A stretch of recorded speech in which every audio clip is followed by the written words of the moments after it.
My colleagues on Fifth Gear have had plenty of fun over the years, driving sports cars with a prancing horse on the front. Of course, I'm talking about Ferrari. Well, now it's my turn. They've invited me to test their latest 296 V6. Now that V6 aspect is important.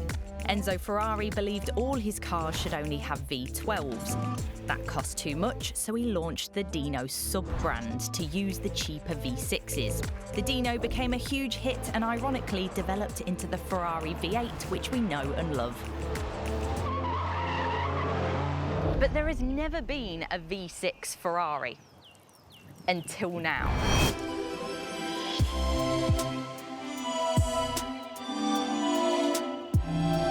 And just like the Dino, there's a hard top, the GTB, and now there's this, the convertible GTS.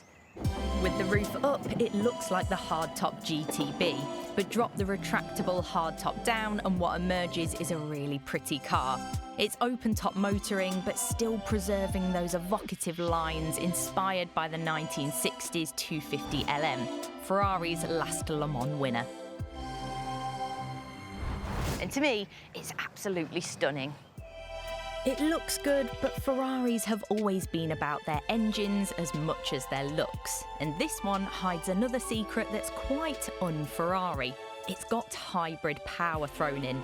But can this V6 hybrid evoke the magic of the V8? Let's find out.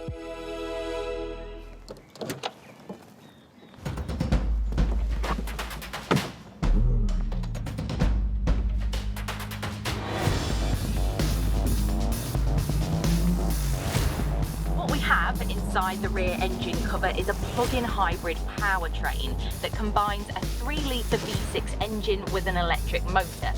Together, they combine to make 830 horsepower.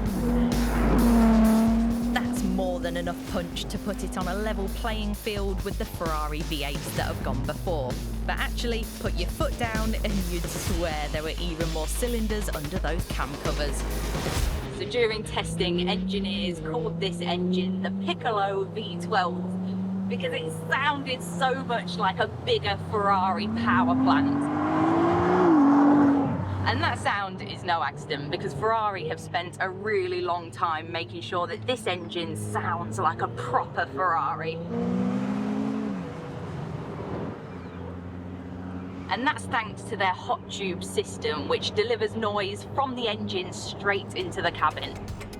The engine's 120-degree V is very wide, like most boxer formats, keeping the centre of gravity low and allowing the turbochargers to sit in the centre of the V. How does that phenomenal power translate to the road? Ferrari say that this car will do 0 to 62 miles per hour in 2.9 seconds and will keep going until it's doing 205 miles per hour. And it certainly feels monstrously quick.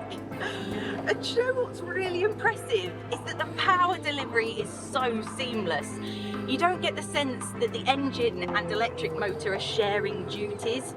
In fact, not only does the electric motor disguise itself, it also manages to disguise the turbos, so it feels like a really strong, naturally aspirated engine. I think Enzo would have been impressed. The power is really just part of the story. Electric cars with ballistic performance figures can go as fast as supercars, but just don't drive as well. So, how does this car feel? The power is fed to the rear wheels via an 8-speed dual-clutch paddle shift, and it just feels silky smooth going through the box.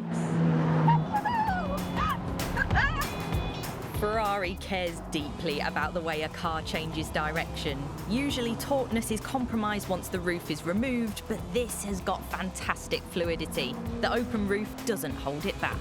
This is a really complex car with lots of technology doing clever things, but it doesn't get in the way of how the car feels.